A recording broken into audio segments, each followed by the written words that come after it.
देखी सरकार, एक दिन का बात है जब हनुमान जी महाराज सीता माता के पता लगावे लंका में गइल बनी, तो लंका में रावण हनुमान जी के पकड़ के पूंछ में आग लगावे जाता रन। तो हनुमान जी कैसे कहतनी, तन ध्यान से सुनी। जरा के तू पूछ अपना मूछ में तू आग लगइबो, सुना ना।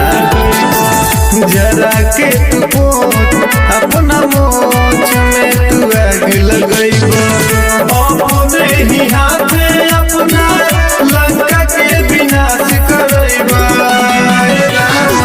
जरा के तू पूछ अपना मूछ में तू आग लगइबो,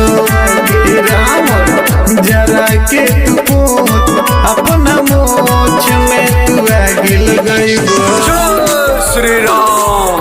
रावण, तुझे इतना घमंड है अपने बल पे, तो सुन, तू ही नहीं तेरी पूरी राक्षस जाति समाप्त हो जाएगी।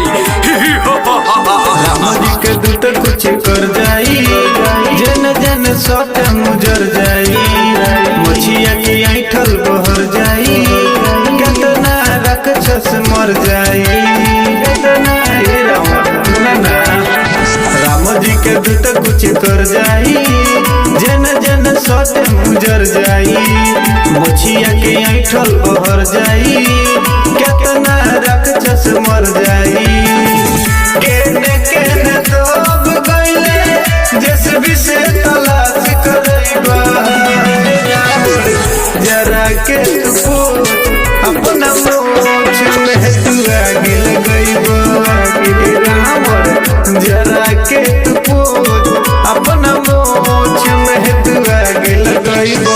सुन लो रावण, अभी भी वक्त है, मेरी बात मान और प्रभु श्री राम के चरणों में माथा टेक दे, वरना तुम्हारा विनाश तय है। तुहके देता ने समझाई हो, मैया के दाना लवटाई हो, इतना तू करब तबाही हो, लंका के देहब जराई हो।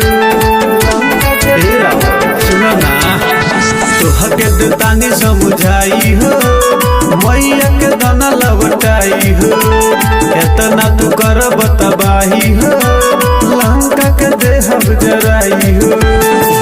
राजन बबलू भोला केहू से जांची करइबो। जरा के तू पूछ अपना मूछ में तू आग लगइबो। जरा के तू पूछ अपना मूछ में तू आग लगइबो।